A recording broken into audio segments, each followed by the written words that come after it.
My dear students, welcome to Mathological.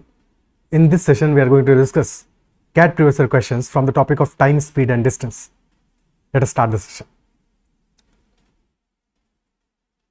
First question. Brishti went on a 8-hour trip in a car. Before the trip, the car had traveled a total of X kilometer till then, where X is a whole number and is palindromic, i.e. X remains unchanged when its digits are reversed. So X is basically a palindrome. Digits remain unchanged when the digits are reversed. At the end of the trip, the car had traveled a total of 26862 km till then. And this number 26862, this is also a palindrome. What does being a palindrome mean? 26862. So whether you read it from left to right or right to left, number remains the same. The sequence remains the same. 26862. And from right to left also, this is 26862. That is what a palindrome is. If Brishti never drove at more than 110 km per hour, then greatest possible average speed at which she drove during the trip क्या होगा in km per hour? Okay, that is the question. So 8-hour trip है and maximum speed can be 110 km per hour. So speed will be less than or equal to 110 km per hour. And we need to find out greatest possible average speed. तो हमें speed को maximise करना है. Speed has to be maximized. Okay, and if speed has to be maximized, तो हम start करते हैं assumption करके कि अगर मैक्सिमम भी स्पीड रहा होता तब कांटा कहां पे रहा होता, यानी कि स्पीडोमीटर बोल रहा हूं, टोटल ट्रैवल का जो है मीटर वो क्या दिखाता, क्या शो करता. ठीक है, सो कार कितना ट्रैवल किया होता इन टोटल. लेट अस से 8 आवर्स में ट्रैवल किया होगा 8s. Distance travel will B 8s, 8 into s if s is the speed. और 26862 टोटल ट्रैवल्ड डिस्टेंस है by car till then. So just in case if car had travelled by the maximum speed 110 km per hour, तो distance travelled would have been 8s would have been 880 and definite distance will be less than or equal to 880. So if we subtract 880 from 26862, the number becomes 25982. 25982. Is it a palindrome? क्या है palindrome है? Left to right 2, then 5, right to left. 2 के बाद 8 आ रहा है, 5 नहीं आ रहा है, तो this is definitely this is not a palindrome. And if this is not a palindrome, that implies that the speed would not have been 110 km per hour. तो option A तो गलत हो गया. Now let us try option D. The next larger value 100. Next larger value को try करते हैं, 100 को try करते हैं. सो फॉर दैट अगर हमारा 100 का स्पीड रहा हो तो डिस्टेंस ट्रैवल कितना हो जाएगा? 100 into 8, 800. और बेसिकली 80 किलोमीटर्स लेसर होगा. सो अगर 80 किलोमीटर हमारा डिस्टेंस ट्रैवल लेसर होगा तो जो मीटर है हमारा यहां पे 80 ऐड करोगे तुम इंस्टेड, बिकॉज 80 कम ट्रैवल किया होगा. बेसिकली 26862 में 800 सब्ट्रैक्ट करना है. So since we have already subtracted 880, so that is why we are adding 80. ठीक है, तो या तो 25982 में 80 ऐड कर दो या फिर 26862 में 800 सब्ट्रैक्ट कर दो, whichever way you feel convenient. So number हमारा आ जाएगा 26062. 26062. Now this is a palindromic number. 26062, this is a palindrome. And if this is a palindrome, that will be the answer. यानी कि 100 must have been the maximum speed. Maximum speed will be 100. क्या ये part clear है? ठीक है, this is one approach. Second approach क्या हो सकता है कि इफ द स्पीड वाज 110, ठीक है, अगर मैक्सिमम डिस्टेंस ट्रैवल कितना होता 880 kilometre, in that case the number would have been 25982. But this 25982, this is not a palindrome. ये तो पैलिंड्रोम नहीं है, because left to right this reads 2 and 5, but right to left this reads 2 and then 8. So we have to make both of them same. अब जब तक ये 25 यहां पे है, क्या यहां पे हम 52 ला सकते हैं? क्या पॉसिबल है? 52 लाने के लिए एक पॉसिबिलिटी ये हो सकता है कि सब्ट्रैक्ट कर दो 30 फर्दर, यानी कि 25952. That will be a palindrome. But the problem is कि मैक्सिमम स्पीड पे भी ये नंबर आ रहा है हमारा, तो इससे फर्दर तो नहीं जा सकते, इससे फर्दर डिक्रीज तो नहीं कर सकते. That is not possible because the maximum speed is 110. We can not further decrease it.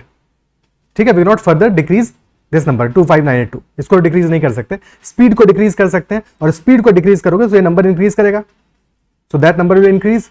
ठीक है, तो 25 पे यानी 25,000 पे तो हमें आंसर नहीं मिलेगा, यानी कि आंसर मिलेगा 26,000 पे, 26,000 पे।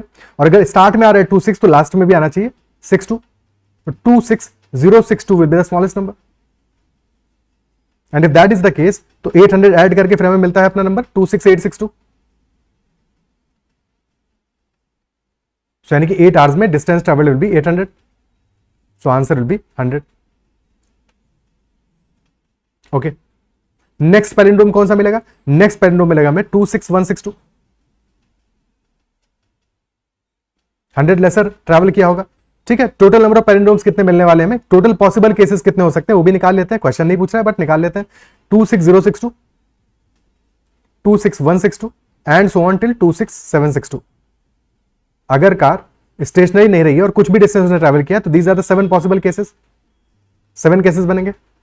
Okay, next question. Arvind travels from town A to town B and Surabhi travels from town B to town A, both starting at the same time along the same route.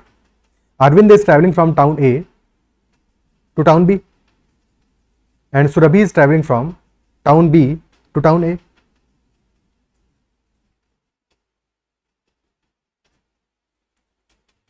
After meeting each other, Arvind takes 6 hours to reach town B while Surabhi takes 24 hours to reach town A. If Arvind travels at a speed of 54 km per hour, the distance क्या होगा, in total distance क्या होगा? So Arvind and Surabhi, they are traveling towards each other and then after some time they will be meeting. Let us say this is their meeting point. After meeting, Arvind continued his journey and reached B after 6 hours. So 6 hours में Arvind has traveled this distance. Similarly, after meeting, Surabhi continued his journey, her journey and reached A and Surabhi has taken 24 hours. So in 24 hours, Surabhi has traveled this distance. Isn't it so? क्या है, clear है? Question is asking कि if Arvind का speed is 54 kilometre per hour, what will be total distance? Speed of Arvind is 54 kilometre per hour. Now let us say they are taking total time t in reaching the meeting point. ठीक है, and since both have started at the same time, they will be taking the same time t in reaching the meeting point. Isn't it so? So in this case, whenever this case is, t will always be equal to a square root of t1 into t2, where t1 will be time taken by Arvind after meeting Surabhi and t2 will be time taken by Surabhi after meeting Arvind. So t1 is 6, t2 is 24. So t will be equal to square root of 6 into 24, which will be 144, and hence t will be equal to 12 hours. T will be 12 hours, यानी कि Arvind and Surabhi will be meeting after 12 hours. Question खत्म हो गया. Total distance will be equal to total time taken by Arvind multiplied by speed of Arvind. Total time taken by Arvind कितना है? T is equal to 12 plus 6. Total time taken by Arvind is 12 plus 6, 18 hours multiplied by 54. So answer will be 18 into 54. 18 4 is 72, 7 carry हो गया. 18 5 is 19, 972 kilometers will be our answer. This will be our answer. Is that clear? ठीक है, just in case we had to proof, ये proof करना होता है कि t is equal to square root of t1 t2, तो एक बार देख लेते हैं इसको, बट एग्जाम में प्रूव नहीं करना है हमको. एग्जाम में तो डेफिनेटली डायरेक्टली अप्लाई करोगे. ओके, एक बार शॉर्ट में देख लेते हैं.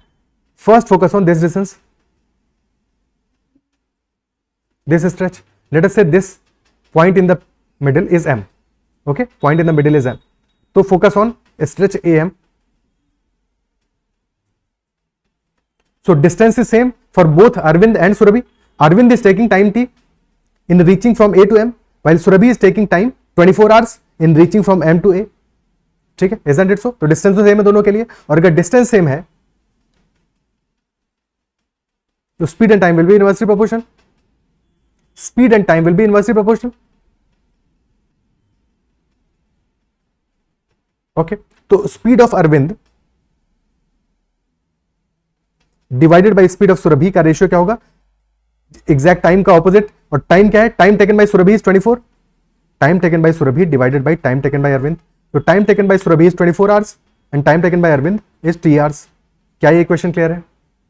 ठीक है, this will be our first equation कि speed of Arvind divided by speed of Surabhi is equal to time taken by Surabhi divided by time taken by Arvind, and that will equal 24/t because speed into time that is distance, वो तो constant है. This is our first equation.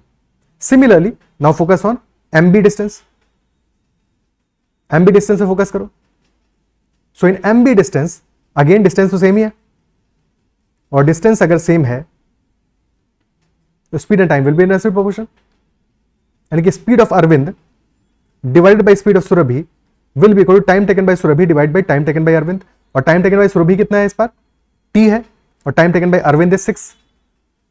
तो this is equal to t by 6. Now this is first equation, this is second equation, and both ratios should be same because हमने speed of Arvind divide by speed of Surabhi किया है both cases में. तो 24/t must be equal to t by 6, and hence t square will be equal to 24 into 6. या फिर t1 और t2 होते तो t square would have been equal to t1 into t2. So t will be equal to square root of t1 t2. क्या ये part clear है? ठीक है. So this is the whole proof of this condition. Exam में directly apply करना है, and this is a very very important type. बार बार क्वेश्चंस आते हैं इस पे. नेक्स्ट क्वेश्चन करते हैं. Ravi is driving at a speed of 40 km per hour on a road. Vijay is 54 meters behind Ravi and driving in the same direction as Ravi. So Ravi is somewhere in the middle and he is driving at a speed of 40 km per hour. Vijay is 54 meters behind Ravi. Okay. And driving in the same direction. So he is also driving in the same direction. Fine. Ashok is driving along the same road from the opposite direction at a speed of 50 km per hour and is 225 meters away from Ravi. So Ashok is coming from the opposite direction. Distance is 225 meters. ठीक है, diagram is obviously not up to the scale. और Ashok is coming from opposite direction. And the speed of Ashok is 50 km per hour. The speed in km per hour at which Vijay should drive so that all the three cross each other at the same time. All the three cross each other at the same time. ठीक है. So what should be the speed of Vijay? Okay. So सबसे पहले we know the speed of Ravi, we know the speed of Ashok, and we know that the both are moving in the opposite direction. So we can find out the time taken by Ravi and Ashok in meeting. वो तो मिल जाएगा हमें, isn't it so? Because both are moving towards each other. ठीक है, both are moving towards each other. So they'll be meeting somewhere in the middle, somewhere. Let us say this is the meeting point. This is their meeting point. And as per the demand of the question, Vijay should also reach this point at the same time. Exactly at the same time when Ravi and Ashok are meeting. Okay. क्या clear है? सबसे पहले time find out करते हैं. What time will be taken by them? So since they are traveling in the opposite directions, speeds of Ravi and Ashok will get added up. Relative speed क्या हो जाएगा? S1 plus S2. So speed हो जाएगा 40 + 50. Distance between them is 225. अब distance metres में है, speed हमारा kilometre per our में आएगा, तो सबसे पहले स्पीड को कन्वर्ट करोगे मीटर पर सेकंड में. तो time taken in meeting will be equal to distance that is 225 meters divide by speed in meter per second. और स्पीड हमारा आ रहा है 40 + 50, but this is in kilometer per hour, 90 kilometer per hour, तो that will 25 meters per second. हमेशा देखो एक छोटी सी बात याद रखना है कि 18 kilometre per hour is equal to 5 metre per second, और 5 मीटर पर सेकंड इसको 18 किलोमीटर पर आवर. ठीक है, अदरवाइज मल्टीप्लाइंग फैक्टर तो है ही है, बट ये चीज तो हमेशा हैंडी होना चाहिए. बिल्कुल सेकंड्स में तुम्हें मल्टीप्लाई करने की जरूरत ही नहीं पड़े. जैसे ही तुम देखो 90 यानी 25. ठीक है, अदरवाइज क्या करोगे? अदरवाइज फिर मल्टीप्लाई करोगे 5/18 से. So 90 into 5/18 will be 25. So 225/25 answer came out to be 9 seconds. यानी कि 9 सेकंड्स के बाद में they will be meeting. Ravi and Ashok will be meeting. Vijay will also be meeting Ravi and Ashok exactly at the same time after 9 seconds. After 9 seconds, and gap between Vijay and Ravi that is 54 meters. ठीक है, gap between Vijay and Ravi that is of 54 meters, and they are traveling in the same direction. तो relative speed क्या होगा? Subtract होगा. विजय की speed अगर v है, speed of Ravi is 40, तो v minus 40 will be relative speed. Gap is 54. Time taken is 9 seconds. तो time taken in meeting that is 9 seconds will be equal to distance between them which is 54 meters divided by relative speed which is v minus 40. Definitely v will be greater than 40. अगर कम होगा तो फिर तो कभी मिल ही नहीं पाएंगे. ठीक है, and since this is in kilometer per hour तो मल्टीप्लाई बाय 5/18. अब सॉल्व कर लो. ठीक है, तो 9 6 are 54. So v minus 40 will be equal to 18 into 6 by 5. 18 6 are 108 by 5, so 21.6. So V will be equal to 61.6 km per hour. Speed of Vijay will be 61.6 km per hour. Option C. Is this clear? ठीक है, सबसे पहले हमने meeting point निकाल लिया for Ravi and Ashok, then we used that to find out speed of Vijay. Okay, clear है? Next question.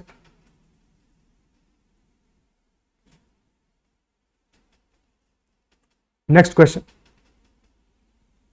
A boat takes 2 hours to travel downstream a river from port A to port B and 3 hours to return to port A. Another boat takes a total of 6 hours to travel from port B to port A and return to port B. If the speeds of the boats and the river are constant, then the time in hours taken by the slower boat to travel from port A to port B. Try this question. This is a very good question. ठीक है, बहुत ही बढ़िया सवाल है. तो एक बार अपने and पे थोड़ा सा टाइम दो, अगर नहीं सॉल्व किया है तो अब तक. A boat takes 2 hours to travel downstream a river from port A to port B and then 3 hours to travel to port A. तो डाउनस्ट्रीम जा रही है पहले बोट 1 मान लेते हैं, बोट 1 एंड बोट 2 मान लेते हैं. तो boat 1 is taking 2 hours to travel from A to B and then 3 hours from B to A. And A to B is downstream. ठीक है, A to B है downstream and B to A है upstream.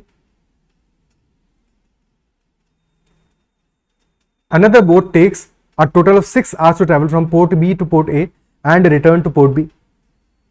So there is second boat B2 that is going from A to B and coming back to A. ठीक है, port B से A आ रही है. Okay, from B to A and then A to B, doesn't matter.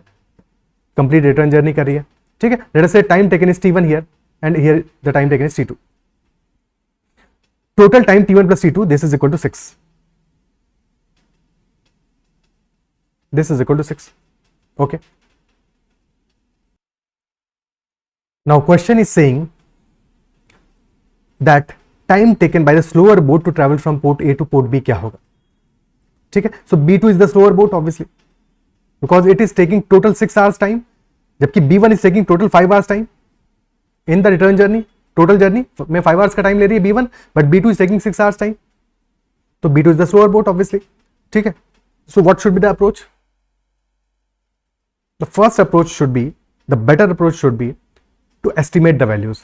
Okay, to estimate the values. Now time taken by the slower boat to travel from port A to port B. So what should be that value? What should be that time? From port A to port B. ठीक है, port A to port B. Port A से port B क्या है? This is downstream.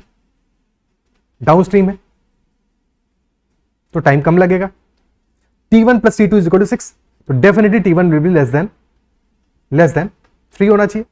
Because अगर time equal लगता तो भी 3 plus 3 होता, तो definitely T1 will be less than 3. क्या बात अप्रिशिएट कर पा रहे हो? बिकॉज डाउन स्ट्रीम जाना है and T2 will be greater than 3. First conclusion is this one. And अगर इतना भी समझ लेते हो तो ऑप्शन ए देखो, ऑप्शन ए है 3 into 3 plus root 5. क्या ये आंसर हो सकता है? Is this possible? Then the time taken by slower boat from port A to port B will 3 into 3 plus root 5. क्या इतना हाई वैल्यू हो सकता है? This should be less than 3. तो not possible, that is not possible. ठीक है, second option 3 into root 5 minus 1. Now root 5 is equal to 2.236. 2 से बड़ा वैल्यू है तो 3 into 2.236 minus 1 will be 3 into 1.236. तो that will also be greater than 3. तो ये भी आंसर होना पॉसिबल नहीं है, नॉट पॉसिबल. ऑप्शन बी भी आंसर नहीं हो सकता. Option C is 3 into 3 minus root 5. लेकिन this will be 3 into 3 minus 2.24 रफली मान लो, तो 3 into 0.76. So that will be 2.28 roughly. 2.28 hours. So that is possible because that is less than 3. Option D कह रहा है 12 into root 5 minus 2. So that will be 12 into root 5 is 2.236 minus 2, तो 0.24 roughly मान लो. So this will be 12 into 0.24. ठीक है, so that value will be 12 into 4. 2.88 hours. So that is also possible. Option C and D are possible cases. ठीक है, option C में हमारा answer आ रहा है 2.28 आवर्स, ऑप्शन डी में आ रहा है रफली 2.88 आवर्स। क्या ये बात अप्रिशिएट कर पा रहे हो? ठीक है, option A and B can not be the answers for sure. ठीक है, कैलकुलेट करने का एक प्रॉपर मेथड भी बाद में देखेंगे, बट एग्जामिनर ने ये क्वेश्चन तुम्हें दिया है जानबूझ के, वो तुम्हें कैलकुलेशन नहीं कराना चाहता है, वो चाहता है कि तुम विदाउट कैलकुलेशन इस क्वेश्चन का आंसर फाइंड आउट करो, and that is why we are discussing this approach. ठीक है, because examiner wanted you to do this. Calculation करना है तो उसके लिए फिर कैलकुलेशन करने वाला मेथड भी समझेंगे ही समझेंगे, but that will take more time and this estimation helps in many questions. ठीक है, सो क्या ये बात समझ में आता है कि सी और डी में से कोई एक ऑप्शन होगा। Now second part, since we know the sum of T1 and T2 that is equal to 6, so अगर T1 हमारा जस्ट इन केस आ रहा है 2.28, तो T2 का वैल्यू क्या होगा? T2 will be 6 minus 2.28 and that will be equal to 3.72 hours. और second case में ऑप्शन डी में T2 will be 6 minus 2.88 which will be 3.12 hours. Isn't it so? तो क्या यहां से कुछ एलिमिनेशन हो सकता है? Now think about it. First case में क्या हो रहा है? फर्स्ट केस में the first boat, the faster boat is taking 2 hours to travel downstream and 3 hours to travel upstream. 2 hours downstream जाने में लग रहा है फास्टर बोट को, और अपस्ट्रीम आने में लग रहा है 3 hours. So there is a difference of 1 hour. 1 hour extra लग रहा है in coming upstream, 1 hour extra लग रहा है.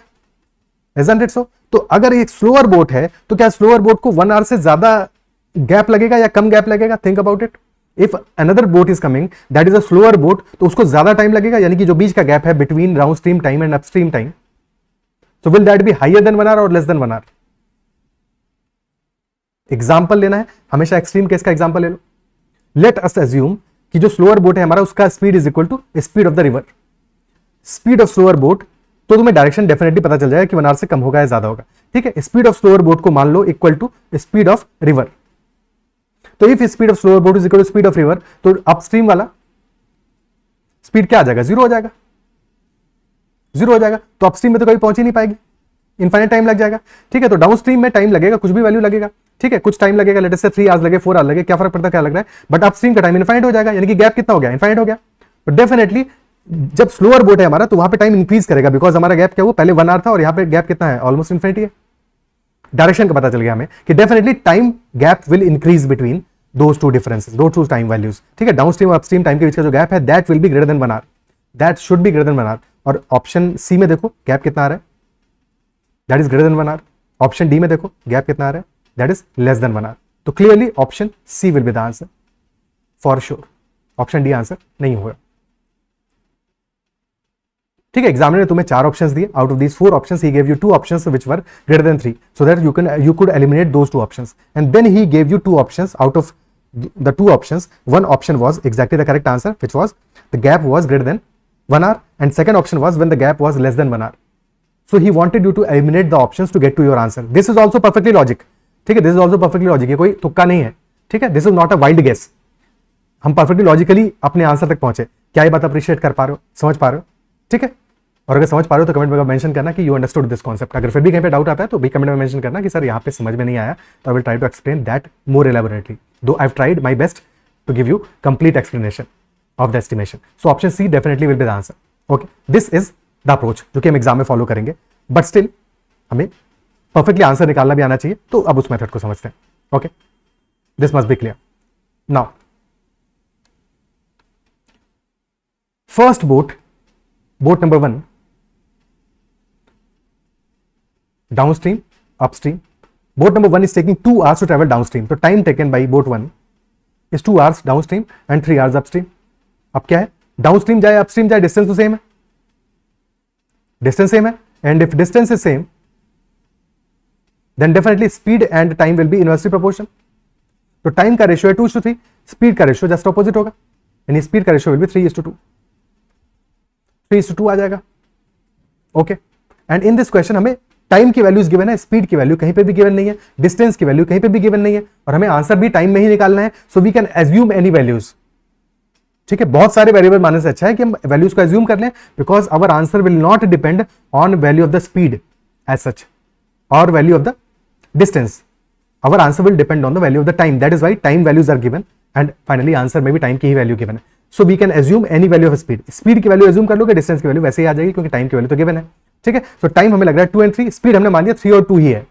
या फिर अभी स्पीड का रेशियो आ जाएगा हमारा, तो वहां से मान लेंगे, अभी नहीं मानते 3 और 2 को, ठीक है। 3:2 स्पीड का रेशियो आ गया हमारा। अब फाइनली यहां से क्या हम बोट का स्पीड, बोट 1 का speed, speed of boat 1 and speed of क्या है, स्ट्रीम है, हाँ रिवर है, तो स्पीड ऑफ रिवर का रेशियो निकाल सकते हो, बिल्कुल निकाल सकते हैं। तो स्पीड ऑफ बोट 1 और स्पीड ऑफ रिवर का रेशियो क्या आएगा, 3 + 2 = 3 - 2। Downstream plus upstream speed = downstream minus upstream speed, ये तो पता होगा, ठीक है। So that will be 5:1, 5:1 ratio आ गया, ओके। सो अब हम स्पीड मान लेते हैं अपना, लेट अस से speed of river is 1 km/h, speed of boat 1 is 5 km/h, ठीक है। सो टोटल स्पीड क्या आ जाएगा, downstream speed will B 5 + 1 6, this speed will B 6 km/h and time is 2। तो distance AB will be equal to 2 × 6, 12 kilometers.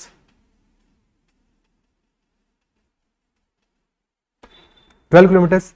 Okay. Now let us assume speed of boat 2, the slower boat, equal to x km/h. And time taken total is 6 hours. ठीक है. So distance is 12. 12 divided by, when it is going downstream, speed will be x + 1. When it is going upstream, speed will be x - 1. So 12 upon x + 1 plus 12 upon x - 1, this will be total time taken, and this is equal to 6 hours. This is equal to 6 hours. 6 से divide कर दो equation को both sides, तो equation बन जाएगा हमारा 2 upon x + 1 plus 2 upon x - 1, this is equal to 1.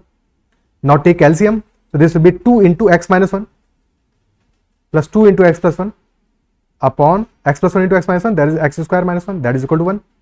So bus this will be 2x plus 2x, 4x will be equal to x² - 1. ठीक है, 4x आ जाएगा, x² - 1, बस इसको सॉल्व कर लेंगे। सो x² - 4x - 1, this is equal to 0.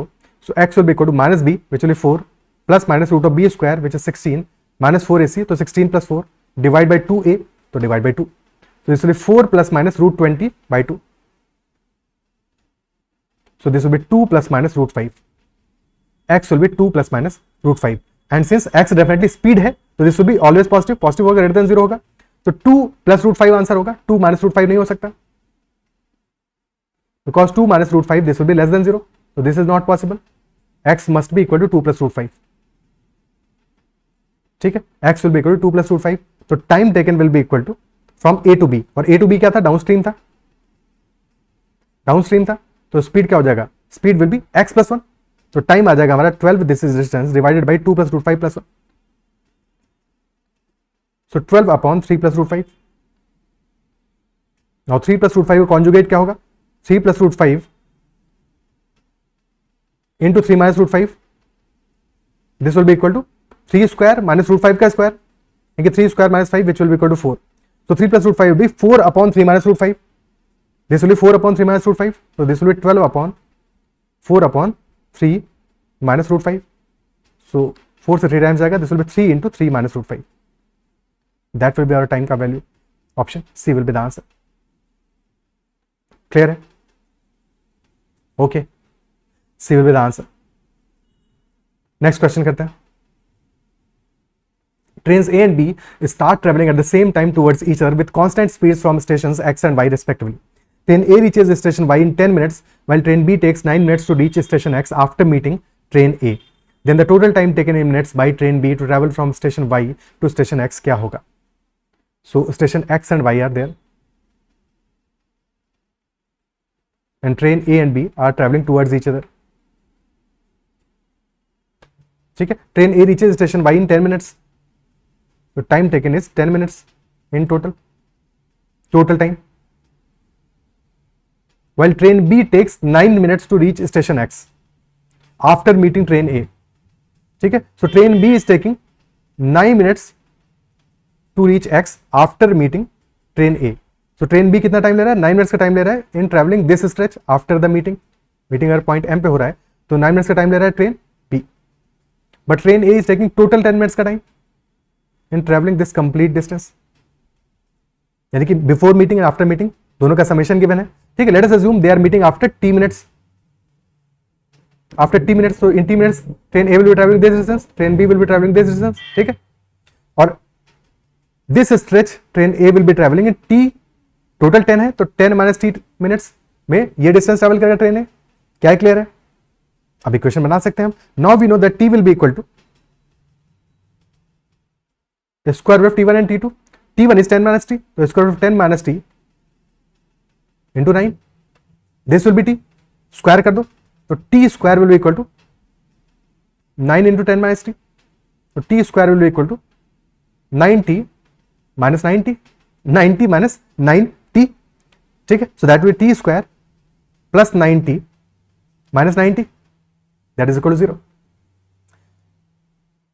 So 9 को दो part में डिस्ट्रीब्यूट करना है जिनका की प्रोडक्ट आ रहा है हमारा 90। सो क्या पार्ट्स हो सकते हैं हमारे? एक सेकंड, ये ठीक किया हमने कि नहीं किया है? एक सेकंड, 9 मिनट्स का टाइम लग रहा है यहाँ पे। 10 minus t है, ओके।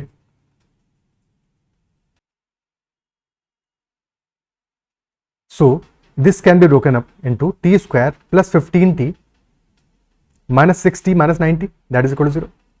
सो t into T plus 15 minus 6 into T plus 15, equation बन गया t minus 6 into T plus 15 which is equal to 0।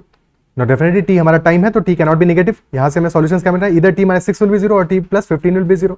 तो t will be equal to minus 15 और 6, but t can not be negative, so definitely t will be equal to 6। Question क्या पूछ रहा है? Total time taken in minutes by train B to travel from station y to station x, ठीक है। सो total time will be t plus 9, t plus 9 और t is equal to 6 आ रहा है, तो answer will be 15, option B.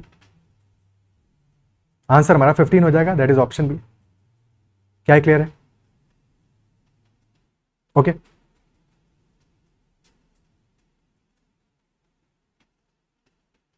ठीक है। और अगर ऑप्शन से जाना चाहते तो ऑप्शन से भी जा सकते थे, इस क्वेश्चन में कोई दिक्कत नहीं था। ऑप्शन से भी एक बार फटाफट से देख लेते हैं। So train A and train B, now we know train B is taking 9 minutes in travelling this stretch. Train A we do not know, that will be 10 minus t, ठीक है। Let us say t time is taken by train A in travelling this stretch and train B भी t minutes में ही distance travel करेगा। Now think about it, अगर हमसे question पूछा है t प्लस 9 की value, total time taken by train B will be t plus 9, तो t plus 9 will definitely be greater than 9, तो ऑप्शन डी तो आंसर नहीं हो सकता बिल्कुल भी। क्या ऑप्शन सी आंसर हो सकता है? सी दे रहा है हमें ऑप्शन 10 यानी कि 9 प्लस 1, तो t will be equal to 1, तो can t be equal to 1? क्या है पॉसिबल है? t can be equal to 1, क्या है पॉसिबल है? If t is equal to 1, 10 minus t will also be equal to 9, तो 9 into 9, 1 cannot be square root of 81, तो that is not possible, ठीक है। या वैसे भी अगर तुम स्क्वायर रूट ऑफ 81 वाला फॉर्मूला भूल भी जा रहे हो तो भी सोचो ना कि 1 मिनट में ये डिस्टेंस ट्रेवल किया ए ने और 9 मिनट्स में यही डिस्टेंस ट्रेवल किया बी ने, और देन जबकि मीटिंग में उनको 1 मिनट का टाइम लगा है, तो is that even possible? That is definitely not possible, ठीक है। 15 पे चेक करोगे, 15 इज द केस, 15 का केस है तो 15 इज 9 प्लस 6, यानी कि t will be equal to 6। Is it possible? ठीक है, क्या ये पॉसिबल है कि time t is equal to 6, because t is equal to 6, तो ये टाइम आ जाएगा 10 minus t यानी कि 4, ठीक है। तो टाइम का रेशियो क्या आ रहा है between A and B for travelling the same stretch? A और बी का टाइम का रेशियो आ रहा है 6:9 यानी 2:3, और सिमिलरली यहां पे भी आ रहा है 4:6 यानी 2:3, तो टाइम का रेशियो सेम आ रहा है। तो yes, this is definitely the answer, option B will be the answer.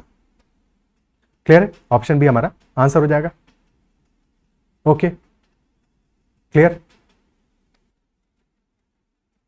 Next question, two ships meet mid ocean and then one ship goes south and the other ship goes west, both traveling at the constant speeds. So 2 hours later they are 60 kilometers apart. If the speed of one of the ships is 6 km per hour more than the other one, then the speed in kilometer per hour of the slower ship क्या होगा? Slower ship का speed क्या होगा? So this is north, this is south, this is east and this is west. So one ship is going south and the other ship is going west after meeting. One is going south, one is going west, and after 2 hours they are 60 kilometers apart. So this distance is 60 kilometers after 2 hours. ठीक है, and since one is going in the west direction, one is going in the south direction, so basically this is a right angle triangle, isn't it so? One is going in the west direction, the other is going in the south direction. अगर speed of this ship is s1, तो s1 into 2 hours हो जाएगा distance travelled, if speed of this ship is s2 तो distance हो जाएगा s2 into 2 distance travelled. ठीक है, और ये अरिथमेटिक समेशन नहीं है इन दोनों का, बिकॉज ये तो हमारा राइट एंगल ट्राइंगल है। ठीक है, सो दैट इज वाई क्या रिलेशनशिप होगा यहाँ पे, base square plus height square that is equal to hypotenuse का whole square, isn't it so? But instead of doing that calculation, एक बात सोच के देखो कि हमें साथ में एडिशनली क्या, speed of one of the ships is 6 kilometre per hour more. ठीक है, किसी भी एक शिप की स्पीड हम ज्यादा एज्यूम कर सकते हैं क्योंकि वेस्ट और साउथ से कोई फर्क नहीं पड़ने वाला, तो एज्यूम एक की स्पीड अगर s1 है, दूसरे की स्पीड हम s2 की बजाय s1 प्लस 6 भी मान सकते हैं, कोई दिक्कत नहीं उसमें।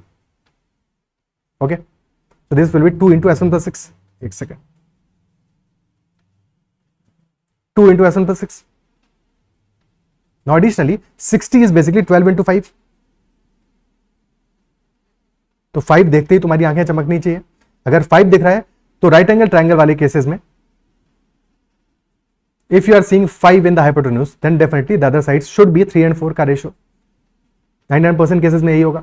ठीक है, या फिर if you are seeing 13 तो one side will be 12 other will be 5, ratio होगा 5 12 13 का या 3 4 5 का, या there can be other possibilities। अब यहाँ पे 12 आ रहा है, hypotenuse में 13 नहीं आ रहा है, तो डेफिनेटली 5 आ रहा है, एडिशनली 5 है, यानी कि the other side if this is 12 into 5 तो other sides might be, अब since this side will be lesser than this one because यहाँ पे स्पीड ज्यादा है, so this will be 3 units, this will be 4 units, so this will be 3 into 12, this should be 4 into 12। अब ये देखना है कि मैच कर रहा है कि नहीं मैच कर रहा है, because 3 into 12 is 36, 4 into 12 is 48, and if this is 36 तो 2s1 is equal to 36, यानी कि s1 is equal to 18 आ जाएगा। Speed of slower ship will be equal to 18, but अगर ऐसा आ रहा है तो s1 प्लस 6 कितना होगा 24, तो 2 into 24 दैट इज 48, मैच कर रहा है डेफिनेटली, तो speed of slower ship definitely 18 होगा। ऑप्शन ए आंसर हो जाएगा, कुछ भी और करने की इस क्वेश्चन में फिर जरूरत नहीं है। क्या है, क्लियर है? ठीक है, अदरवाइज फिर हम सॉल्व करते इक्वेशन बना के, कोई और ऑप्शन नहीं था फिर। अगर नहीं मैच करता तो इन दैट केस 2s1 का whole square plus 2 into s1 plus 6 का whole square that is equal to 60 का होल स्क्वायर। इस इक्वेशन को सॉल्व करोगे और सॉल्व करके s1 की वैल्यू निकालोगे, s1 will come out to be 18। But इस क्वेश्चन में डेफिनेटली जब भी कभी हमारा राइट एंगल ट्रायंगल आ रहा होगा तो ऑलवेज रिमेंबर पाइथागोरियन ट्रिपलेट्स, हमेशा सबसे पहले उनको चेकआउट करना है। अगर वहां पे आंसर नहीं आता है तो फिर हम राइट एंगल ट्रायंगल का फिर पाइथागोरियन थ्योरम लगाएंगे। ओके, क्लियर है? Next question, Moody takes 30 seconds to finish riding an escalator if he walks on it at its normal speed, as his normal speed in the same direction same है। He takes 20 seconds to finish riding the escalator if he walks at twice his normal speed in the same direction. If Moody decides to stand still on the escalator, then the time in seconds needed to finish riding the escalator क्या होगा? तो 30 seconds का time लग रहा है when he is riding the escalator if he walks on it at his normal speed। मान लिया Moody का स्पीड है m, एस्केलेटर का स्पीड है e। ओके, मूडी का स्पीड है m, एस्केलेटर का स्पीड है e, both are traveling in the same direction, और एस्केलेटर के ऊपर है मूडी, तो एस्केलेटर भी अपनी डिस्टेंस से ट्रैवल कर रहा है, अपनी स्पीड से ट्रैवल कर रहा है, और उसी डायरेक्शन में मूडी भी ट्रैवल कर रहा है, तो स्पीड्स ऐड अप होगा। This is same as boat and stream का केस। अगर बोट और स्ट्रीम दोनों सेम डायरेक्शन में है तो डिस्टेंस ट्रैवल ज्यादा होगा, इंक्रीज करेगा, एड अप होगा। ठीक है, तो यहाँ पे सेम डायरेक्शन में speed will get added up. ठीक है, speeds will get added up, तो टोटल नंबर ऑफ स्टेप्स कितने आ जाएंगे हमारे, टोटल नंबर ऑफ स्टेप्स कितने आ जाएंगे, let us say that is equal to n। Total number of steps अगर हमारे इक्वल टू n है, 30 सेकंड का टाइम लग रहा है, 30 सेकंड में कितना ट्रैवल करेगा मूडी, 30 m, क्योंकि उसकी स्पीड m है, और सिमिलरली एस्केलेटर ट्रैवल करेगा 30 e। सेकंड केस में क्या हो रहा है, he takes 20 seconds to finish riding if he walks at twice his normal speed. तो अगर मूडी की स्पीड को हमने डबल कर दिया यानी कि that will B 2m। Second case में क्या हो रहा है, 20 सेकंड्स का टाइम लग रहा है when the speed of Moody is 2m और speed of escalator is e only, तो प्लस 20e। और दोनों केसेस में नंबर ऑफ स्टेप्स तो सेम ही होंगे एस्केलेटर में। ठीक है, सो बस इक्वेट कर दो इसको, तो 30m plus 30 is equal to 40m plus 20e, यानी कि 10m will be equal to 10e, और यहां से m is equal to e आ गया, m is equal to e आ गया। क्वेश्चन पूछ रहा है if Moody decides to stand still यानी कि speed of Moody is equal to 0, then time in seconds needed to finish riding the escalator क्या होगा, then time in seconds needed to finish riding the escalator क्या value होगा। So बस m is equal to e put कर दोगे यहां पे, so this will be n will be equal to 30e plus 30e which is equal to 60e। ठीक है, 60e आ रहा है, यानी कि इफ एस्केलेटर का स्पीड इज e और उतनी ही स्पीड से ट्रैवल कर रहा है तो 60 सेकंड का टाइम लगेगा, answer will be 60 only, because time will be number of steps divided by speed of speed in that case, तो that speed will be n by e, time will be n by e, तो answer हमारा 60 second आ जाएगा। क्या clear है? Is that clear? ठीक है। Otherwise second तरीका ये हो सकता है, second method could be that, देखो 3 केसेस आर देयर।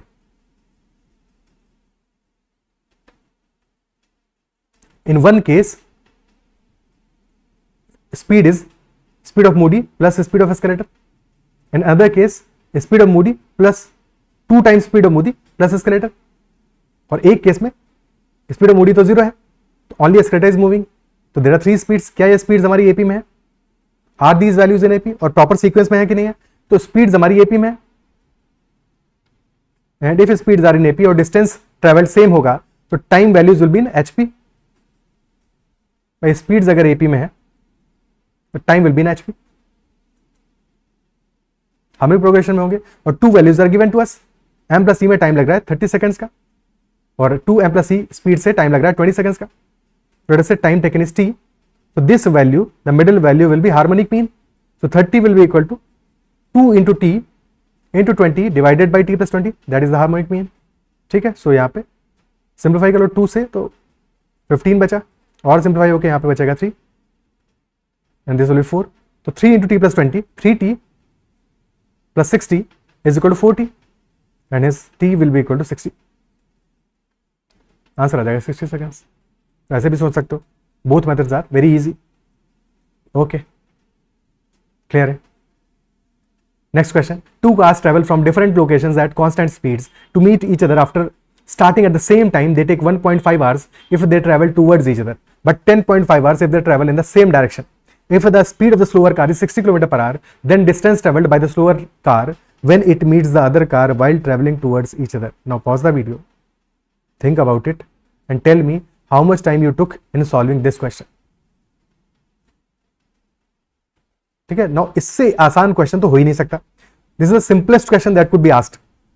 ठीक है, क्वेश्चन क्या कह रहा है? To meet each other after starting at the same time they take 1.5 hours if they travel towards each other, and then question is giving us speed of the slower car, that is 60, and asking distance traveled by the slower car when it meets the other car while traveling towards each other। तो जब दोनों एक दूसरे की तरफ travel कर रहे हैं, time taken is 1.5 hours,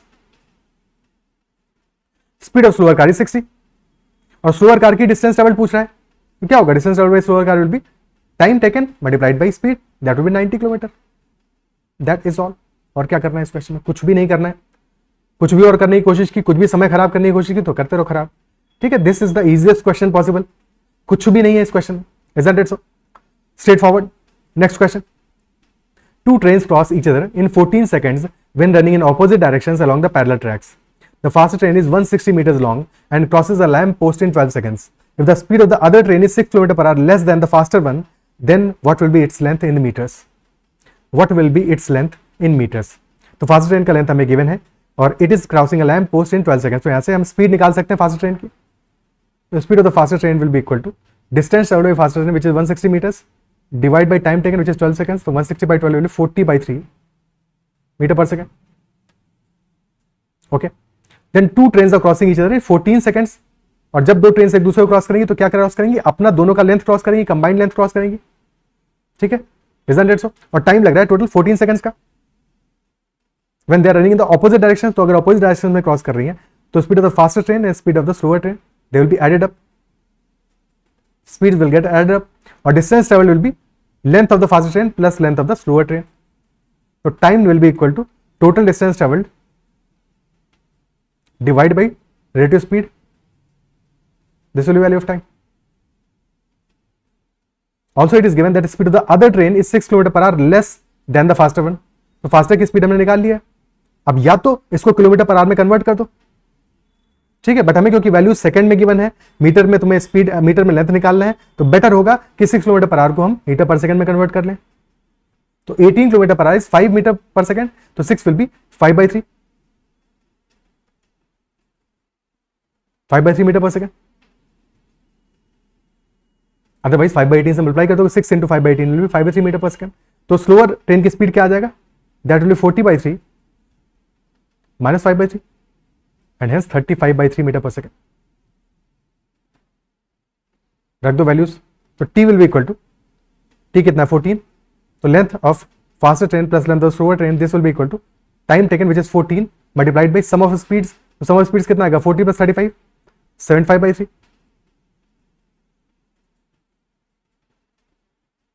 okay 14 into 75/3 कितना आएगा 25, तो 14 इंटू 25 आ गया, तो that will be 250 plus 100 350 metres, और फास्ट ट्रेन की लेंथ हमें गिवन है 160, तो 160 plus length of the slower train is 350, तो length of slower train will be 350 minus 160 190 metres, answer will be 190, option C. Okay 190 आ जाएगा आंसर हमारा, clear है। Next question, two trains A and B are moving in opposite directions, their speeds being in the ratio 5:3. The front end of A crosses the rear end of B 46 seconds after the front end of the trains had crossed each other. It took another 69 seconds for the rear end of the trains to cross each other. The ratio of length of train A to that of train B क्या होगा? Okay, speeds are given that are 5:3. Okay, so front end of train A crosses the rear end of B 46 seconds after the front end of the trains had crossed each other. They are moving in the opposite directions. तो थोड़ा सा diagram बना के समझते हैं। Let us say this is train A, ठीक है, this is train A, and कब क्रॉसिंग स्टार्ट होगी? When train A का front and and train B का front and they will be just touching, मतलब कि एकदम एक सेम लाइन में आ जाएंगे, isn't it? So this is when the crossing starts.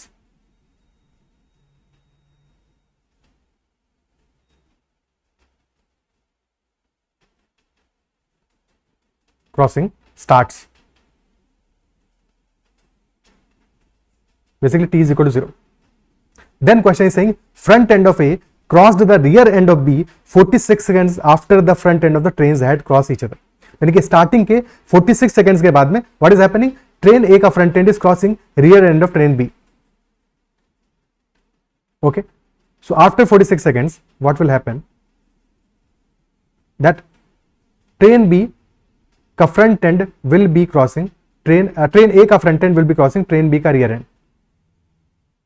ठीक है, so as such distance travel कितना होगा, relative distance travel कितना होगा, distance travel will be this distance, क्योंकि किसी भी एक पे फोकस कर लो, या तो फ्रंट एंड पे फोकस कर लो ट्रेन बी के, तो कहां से कहां आ गया, from this point, now this is at this point, तो डिस्टेंस ट्रेवल कितना है, distance travel is equal to length of train B. Very important, क्योंकि यहाँ पे यही तुम्हें पिक करना था कि लेंथ ऑफ ट्रेन बी के बराबर होगा या फिर लेंथ ऑफ ट्रेन ए के बराबर होगा. तो distance travel will be equal to length of train B, isn't it so? क्योंकि जब ट्रेन बी हमारा यहाँ पे आ गया तो now the front end of train A is crossing back end of rear end of train B.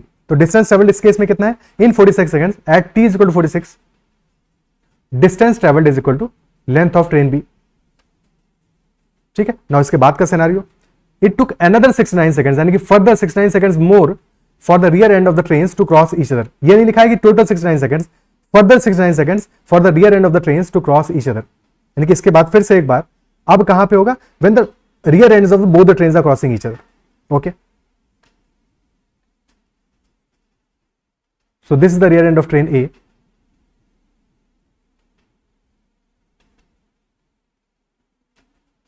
Now this is train B. Distance travel क्या होगा, this time what will be distance travel, this will be the distance traveled. rear end यहाँ पे है, इस point पे है, now it is at this point, तो distance traveled will be this distance and this is equal to length of train A. तो distance traveled this time is length of train A. तो now total distance travel कितना हो जाएगा, length A plus length of B at t is equal to 46 plus 69.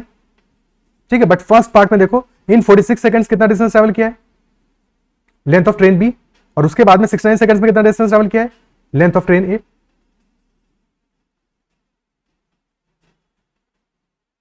Isn't it so? 46 seconds में distance travelled is equal to length of train B, और फिर further 69 seconds में distance travelled is length of train A. और in both cases train तो opposite direction में ही जा रही हैं, तो स्पीड तो सेम ही है ना. स्पीड क्या है that is not important, but speed तो सेम ही है. ठीक है, तो speed is same all the time. क्या रेशियो है उससे फर्क नहीं पड़ता, speed is same all the time. Is that clear? ठीक है, speed is same all the time. तो अगर स्पीड सेम है तो जो टाइम का रेशियो होगा वही लेंथ का रेशियो होगा, तो ratio of time is 46:69. Same will be length of का रेशियो यानी length of B divided by length of A, that will be 46/69 यानी कि that will be 2/3. But question पूछा length of train A to length of train B, यानी कि answer हमारा 3:2 होगा. Answer will be 3:2 and not 2:3, क्योंकि length of train B और length of train A का रेशियो 2:3 आया है. तो final answer will be 3:2, option B. Option B will be our answer. क्या क्लियर है? ठीक है, इज दिस क्लियर? आंसर हमारा आ जाएगा ऑप्शन बी. बहुत ही प्यारा क्वेश्चन था, कोई कैलकुलेशन नहीं था, बस हमें सिर्फ ये समझना था कि at what time the distance travelled is equal to length of train A and at what time the distance travelled is equal to length of train B. Is that clear? और इसके लिए हमने क्या किया, अपने डायग्राम में train ए को अपनी जगह पे स्टेशनरी रखा, बस ट्रेन बी को क्रॉस कराते रहे, सो दैट हमें समझ में आए कि एग्जैक्टली क्या हो रहा है, कितना डिस्टेंस ट्रैवल हो रहा है. ठीक है, because in actual case train A अपनी पोजीशन पे थोड़ी रहेगा, वो भी तो आगे बढ़ेगा, बट डिस्टेंस कितना ट्रैवल करेगा, अल्टीमेटली टोटल डिस्टेंस ट्रैवल तो उतना ही होगा, equal to length of train B. Isn't it so? कुछ डिस्टेंस ट्रेन ए ने ट्रैवल किया, कुछ ट्रेन बी ने ट्रैवल किया होगा, बट टोटल डिस्टेंस ट्रैवल तो उतना ही रहने वाला है, फर्क क्या पड़ता है उससे. So that is why I believe now you understood the concept. ठीक है, कि फर्स्ट केस में when train is crossing train B, they start the crossing when the front ends are aligned. After that when they are crossing, तो train B का जो front end है, train B का back end है, that is aligned with the front end of train A. At that time total length travelled is equal to length of train B. Isn't it so? क्योंकि train A का front end हमने same position पे रखा है, तो train B cross कर गई पूरी की पूरी. अब ट्रेन ए अगर हमारा स्टेशनरी भी होता, ऐसे किसी भी केस में तुम ये एज्यूम कर सकते हो कि ट्रेन, हम किसी एक ट्रेन को स्टेशनरी मान लें, तो ट्रेन ए अगर हम स्टेशनरी भी है, सेम पोजीशन पे खड़ी हुई है, तो भी ट्रेन बी क्रॉस कर रहा है उसको, तो ट्रेन बी का पहले फ्रंट एंड क्रॉस किया, फिर रियर एंड क्रॉस किया, टोटल लेंथ ट्रैवल कितना हुआ, equal to length of train B.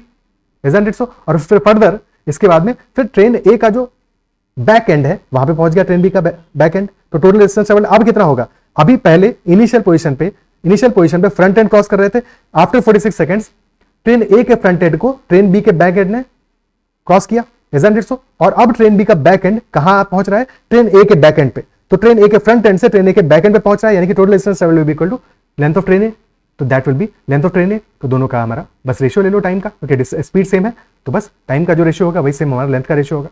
तो 2:3 will be our answer for length of train B divide by length of train A. लेकिन question में order important है, order opposite है, that is why answer will be 3:2. Clear है? Order वैसे तो उसमें तो सीधा ही है, ए और बी का हमने जो निकाला उसमें ऑर्डर अपोजिट था, length B of train B divide by length of train A, that is why हमने 3:2 आंसर किया. क्लियर है?